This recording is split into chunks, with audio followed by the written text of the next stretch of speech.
Hello साथियों, welcome back to your channel Niswarth Shiksha academy पर। साथियों, आशा है कि आप लोग स्वस्थ होंगे, मस्त होंगे।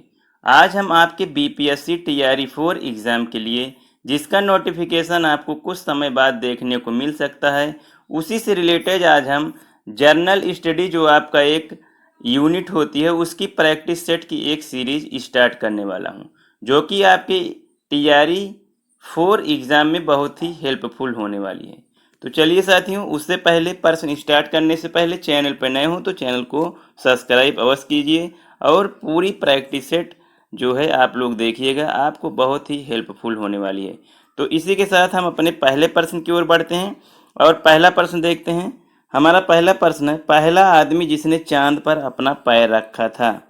तो साथियों, जिसने चांद पर अपना पहला पैर रखा था वो यहाँ पे हमारा ऑप्शन बी यहाँ पे राइट आंसर हो जाता है, नील आर्मस्ट्रॉन्ग। नील आर्मस्ट्रॉन्ग की बात करें तो साथियों 20 जुलाई 1969 को नील आर्मस्ट्रॉन्ग ने जो है चांद पर अपना पैर रखा था, तो इसलिए यहाँ पे राइट आंसर ऑप्शन बी हो जाएगा। आगे बढ़ते हैं और अगले प्रश्न की ओर देखते हैं। साथियों, यहाँ पे बताना है कि प्रकाश पादुकोण किस क्षेत्र में प्रसिद्ध हैं। यहाँ पे बताना है कि जो प्रकाश पादुकोण हैं वो किस क्षेत्र से जो है यहाँ पे संबंधित हैं। तो यहाँ पे हमारा राइट आंसर हो जाएगा ऑप्शन ऑप्शन ए यहाँ पे राइट आंसर हो जाएगा, बैडमिंटन। आगे बढ़ते हैं और अगले प्रश्न की ओर देखते हैं। हमारा अगला प्रश्न है, स्टैचू ऑफ लिबर्टी बना हुआ है। यहाँ पे बताना है कि स्टैचू ऑफ लिबर्टी जो है इसका निर्माण कहाँ किया गया है। तो साथियों, स्टैचू ऑफ लिबर्टी की बात करें तो इसका निर्माण साथियों फ्रांस में किया गया है, इसलिए राइट आंसर ऑप्शन ए हो जाएगा। कुछ पॉइंट यहाँ पे देख लेते हैं साथियों। स्टैचू ऑफ लिबर्टी मूर्ति के मूर्तिकार की बात करें तो इसके मूर्तिकार साथियों जो है फेडरिक अगस्ते थे। फेडरिक अगस्ते जो है इसके जो है वास्तुकार हैं। तो स्टैचू ऑफ लिबर्टी जो है ये फ्रांस में बना है, तो इसलिए राइट आंसर ऑप्शन ए हो जाएगा। आगे बढ़ते हैं और अगले प्रश्न की ओर देखते हैं।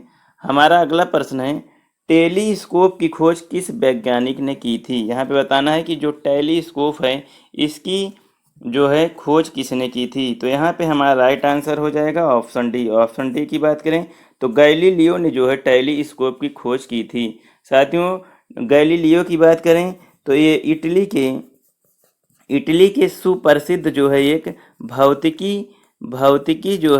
भौतिकी वैज्ञानिक थे और साथियों उन्होंने दूरदर्शी अर्थात टेलीस्कोप का जो है खोज किया, इसलिए राइट आंसर ऑप्शन ए हो जाएगा। आगे बढ़ते हैं और अगले प्रश्न की ओर देखते हैं। हमारा अगला प्रश्न है, भारत में निर्मित टैंक का नाम है। यहाँ पे बताना है कि जो भारत में निर्मित जो टैंक है उसका क्या नाम है। तो यहाँ पे हमारा राइट आंसर हो जाएगा ऑप्शन बी। ऑप्शन बी की बात करें तो जो भारत में निर्मित टैंक है वो अर्जुन हो जाएगा।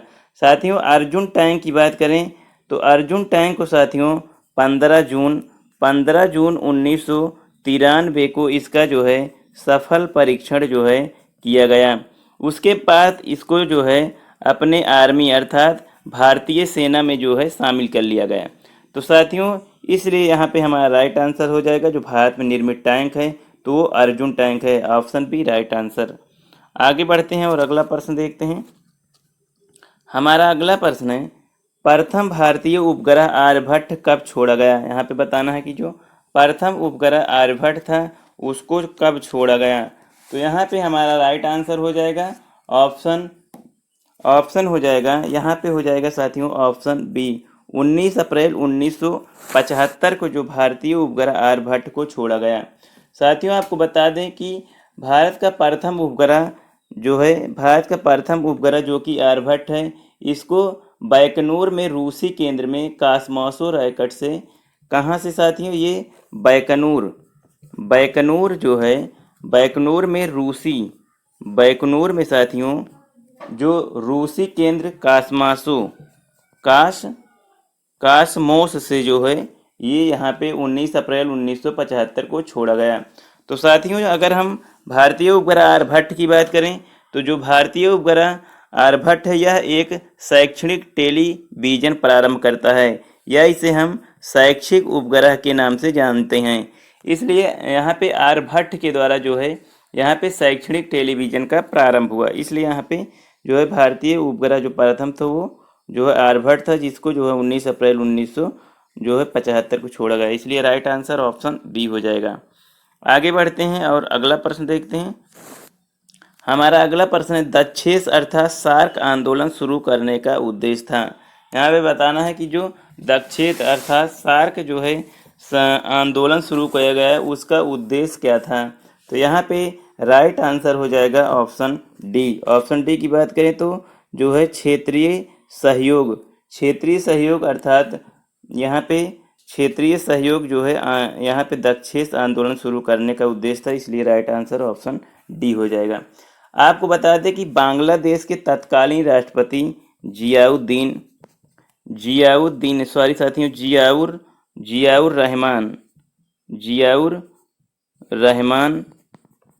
रहमान की पहल पर साथियों 8 दिसंबर 1985 को जो है ये जो है इसका जो है यहाँ पे स्थापना की गई। तो साथियों दक्षेस जो कि south Asian association of religion corporation था, जिसे हम शॉर्ट में जो है दक्षेस के नाम से जानते हैं या सार्क के नाम से जानते हैं, तो इसका जो है यहाँ पे इन्होंने स्थापना की और इसका उद्देश्य था कि सभी देशों के साथ लगभग देशों के साथ मिलकर अपने सहयोग में वृद्धि करना। तो इसलिए राइट आंसर ऑप्शन डी हो जाएगा।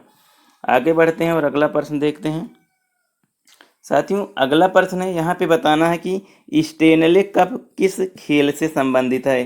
तो साथियों स्टेनले कप की बात करें तो स्टेनले कप जो है ये आइस हॉकी से संबंधित है। इसलिए यहाँ पे राइट आंसर ऑप्शन डी हो जाएगा। आगे बढ़ते हैं और अगला प्रश्न देखते हैं। यहाँ पे हमारा अगला प्रश्न है, वर्तमान में राष्ट्रीय महिला आयोग की अध्यक्षा निम्न में से कौन है। तो यहाँ पे बताना है कि वर्तमान में राष्ट्रीय महिला आयोग की अध्यक्ष कौन है, जो कि यहाँ पे हमारे पास 5 ऑप्शन दिया है, जो कि यहाँ पे हमारा राइट आंसर हो जाएगा ऑप्शन ई। ऑप्शन ई की बात करें तो उपयुक्त में से कोई नहीं। जितने भी विकल्प दिए गए हैं साथियों इनमें से जो है कोई नहीं ऑप्शन होगा, क्योंकि वर्तमान में राष्ट्रीय महिला आयोग की जो अध्यक्षा हैं वो हैं रेखा शर्मा। तो इसलिए विकल्प में कोई ऑप्शन नहीं है। तो यहाँ पे जो राइट आंसर ऑप्शन ई हो जाएगा, उपयुक्त में से कोई नहीं, क्योंकि जो राष्ट्रीय महिला आयोग की अध्यक्षा हैं वो हैं श्रीमती रेखा शर्मा। इसलिए राइट आंसर ऑप्शन ई हो जाएगा। साथियों आप लोग को जो भी क्वेश्चन के आंसर पता है अपने कमेंट बॉक्स में कमेंट अवश्य लिखिए, जिससे आप लोग को यहाँ पे आपके क्वेश्चन तैयार होते रहें। आपसे रिक्वेस्ट है जैसे आप मेरी कमी के लिए कमेंट बॉक्स में कमेंट करते हैं, उसी लिए ऐसे ही आप लोग जो है कमेंट बॉक्स में अपने आंसर देते रहिए। तो चलिए साथियों अगले प्रश्न की ओर बढ़ते हैं। अगला प्रश्न है प्रकाश वर्ष किसकी इकाई है। यहाँ पे बताना है कि जो प्रकाश वर्ष है ये किसकी इकाई है।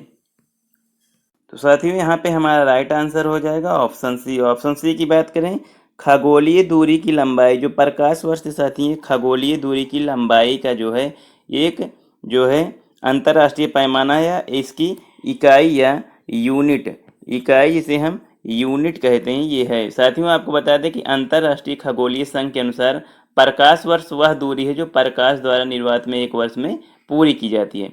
तो यहाँ पे जो खगोलीय दूरी की लंबाई मापने की एक इकाई है उसे हम दूरियों में और दो नक्षत्रों के बीच की दूरी जो है खगोलीय दूरी को मापने में जो है प्रयोग किया जाता है। तो इसलिए यहाँ पे राइट आंसर ऑप्शन सी हो जाएगा। आगे बढ़ते हैं और अगला प्रश्न देखते हैं। यहाँ पे हमारा अगला प्रश्न है, यहाँ पे आपको बताना है कि जो है किए गए कार्य की इकाई है। यहाँ पे जो है किया गया कार्य जो है इकाई है। तो यहाँ पे हमारा राइट आंसर क्या होने वाला है। तो यहाँ पे हमारा राइट आंसर हो जाएगा ऑप्शन बी। ऑप्शन बी की बात करें जो जूल जो है किए गए कार्य की इकाई जो होती कार्य की यूनिट, यहाँ पे कार्य की जो एसआई यूनिट है इसे हम एसआई यूनिट जो है कह सकते हैं। तो किए गए कार्य की इकाई जूल होता है। साथियों आपको बताएं कि यहाँ पे किए गए कार्य की जो इकाई है जूल, इसे हम जूल या न्यूटन भी कह सकते हैं। जूल और न्यूटन दोनों हो सकता है। जूल या न्यूटन मीटर, जूल या न्यूटन मीटर किसी वस्तु पर लगने वाला बल द्वारा किया गया कार्य जो है बल की दिशा में स्थानांतरित दूरी को बल के परिणाम के गुणनफल के साथियों यहाँ पे बराबर होता है। आपको बता दें कि कार्य में केवल परिमाण होता है, कार्य में केवल साथियों परिमाण होता है और इसमें दिशा जो है इसमें दिशा जो है नहीं होती है। तो कार एक साथियों यहाँ पे अदिश राशि है, इसीलिए क्योंकि परिमाण में इसमें परिमाण होता है और दिशा नहीं होती है। तो किए गए कार्य की इकाई साथियों joule. Right answer option B हो जाएगा। आगे बढ़ते हैं और अगला प्रश्न देखते हैं। यहाँ पे हमारा प्रश्न है कि दिल के दौरे का यहाँ पे बताना है कि जो सॉरी साथियों,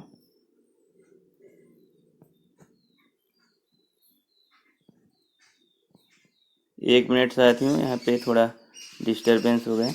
तो यहाँ पे बताना दिल के दौरे का कारण होता है। यहाँ पे बताना कि जो दिल का दौरा पड़ता है वो किस कारण होता है। तो साथियों यहाँ पे हमारा राइट आंसर हो जाएगा ऑप्शन सी। ऑप्शन सी की बात करें तो हृदय तक रक्त आपूर्ति कमी। साथियों जब हृदय तक रक्त की आपूर्ति नहीं हो पाती है तो यहाँ पे जो है हार्ट अटैक का खतरा बन जाता है। तो साथियों यहाँ पे हृदय धमनियों में रक्त का थक्का पहुँच जाता है और जो हृदय की धमनियाँ हैं वहाँ संकीर्ण हो जाती हैं, तो वहाँ रक्त की आपूर्ति नहीं हो पाती है, तो इसीलिए दिल का दौरा पड़ता है। इसलिए राइट आंसर ऑप्शन सी हो जाएगा। आगे बढ़ते हैं और अगला प्रश्न देखते हैं। हमारा अगला प्रश्न है निम्नलिखित में से किसे कैल्सीफेरॉल के नाम से भी जाना जाता है। यहाँ पे बताना है कि कैल्सीफेरॉल के नाम से किस विटामिन को जाना जाता है। यहाँ पे आपको विटामिन जो है, किस विटामिन को जो है यहाँ पे कैल्सीफेरॉल के नाम से जाना जाता है। तो यहाँ पे हमारा राइट आंसर ऑप्शन ए हो जाएगा। विटामिन डी को जो है यहाँ पे कैल्सीफेरॉल के नाम से जाना जाता है। साथियों विटामिन डी की बात करें तो ये हमारे दांत, विटामिन डी हमारे दांत और जो हड्डियाँ होती हैं, हड्डियाँ और जो दांत होते हैं इसके जो है स्वस्थ रखती हैं और इसे मजबूती प्रदान करती हैं। साथियों विटामिन डी की बात करें तो विटामिन डी की कमी से जो है रिकेटस नामक जो है एक रिकेटस नामक जो है रोग यहाँ पे देखने को मिलता है। तो यहाँ पे कैल्सीफेरॉल जो है विटामिन डी का जो है वैज्ञानिक नाम है, इसलिए राइट आंसर ऑप्शन ए हो जाएगा। आगे बढ़ते हैं और अगले प्रश्न को देखते हैं। यहाँ पे बताना है कि कौन से संविधान से राज्य के नीति निर्देशक तत्व लिए गए हैं। यहाँ पे बताना है कि किस विदेशी संविधान से, किस विदेशी कॉन्स्टिट्यूशन से यहाँ पे जो है राज्य के नीति निर्देशक तत्व जो है यहाँ पे ग्रहण किए गए हैं। तो यहाँ पे जो नीति निर्देशक तत्व है साथियों ये आयरिश संविधान से अर्थात आयरलैंड के संविधान से ग्रहण किए गए हैं। तो यहाँ पे हमारा राइट आंसर ऑप्शन सी हो जाएगा, आयरिश संविधान अथवा आयरलैंड के संविधान से। आगे बढ़ते हैं और अगला प्रश्न देखते हैं। यहाँ पे हमारा अगला प्रश्न है कि निम्नलिखित में से कौन राष्ट्रपति के चुनाव में हिस्सा नहीं लेते हैं। यहाँ पे बताना है कि निम्नलिखित विकल्प में से कौन से विकल्प ऐसे हैं जिसमें राष्ट्रपति के चुनाव में हिस्सा नहीं लेते हैं। तो यहाँ पे आपको बताते चलें कि दोनों सदनों के चुने हुए सदस्य, बिल्कुल साथियों यहाँ पे दोनों सदनों के चुने हुए सदस्य राष्ट्रपति के चुनाव में हिस्सा लेते हैं। विधानसभा की चुनी हुई सदस्य, बिल्कुल सही है, विधानसभा की चुनी हुई सदस्य भी यहाँ पे राष्ट्रपति के चुनाव में भाग लेते हैं। उसके बाद ऑप्शन सी है दिल्ली तथा पौंडीचेरी विधानसभा के चुने हुए सदस्य, बिल्कुल सही है, दोनों जो है दिल्ली और पांडिचेरी विधानसभा के चुने हुए सदस्य भी जो है राष्ट्रपति के चुनाव में हिस्सा लेते हैं। ऑप्शन डी की बात करें तो विधानसभा के नामांकित किए गए सदस्य, बिल्कुल साथियों यहाँ पे जो विधानसभा के निम्नांकित सदस्य जो है चुने गए हैं वो यहाँ पे राष्ट्रपति के चुनाव में जो है हिस्सा नहीं लेते। तो इसलिए हमारा राइट आंसर ऑप्शन डी हो जाएगा, क्योंकि यहाँ पे राष्ट्रपति के चुनाव में हिस्सा नहीं लेते हैं। कौन नहीं लेता है तो विकल्प में जो है विधानसभा के नामांकित सदस्य, इसलिए राइट आंसर ऑप्शन डी हो जाएगा। अपने अगले और अंतिम प्रश्न को देखते हैं और लास्ट प्रश्न है यहाँ पे पृथ्वी की परिधि लगभग कितनी है। साथियों पृथ्वी की परिधि की बात करें तो पृथ्वी की परिधि साथियों लगभग 40,000 किलोमीटर है, इसलिए राइट आंसर ऑप्शन ए हो जाएगा। साथियों पृथ्वी की भूमध्य रेखा पर परिधि लगभग, साथियों ये तो पृथ्वी की परिधि रही, अगर हम पृथ्वी की भूमध्य रेखा पर परिधि की बात करें, तो ये साथियों 40,000 जो है 90 किलोमीटर है। तो आपको दोहरा देते हैं एक बार फिर से, पृथ्वी की परिधि की लगभग बात करें तो पृथ्वी की परिधि लगभग 40,000 किलोमीटर है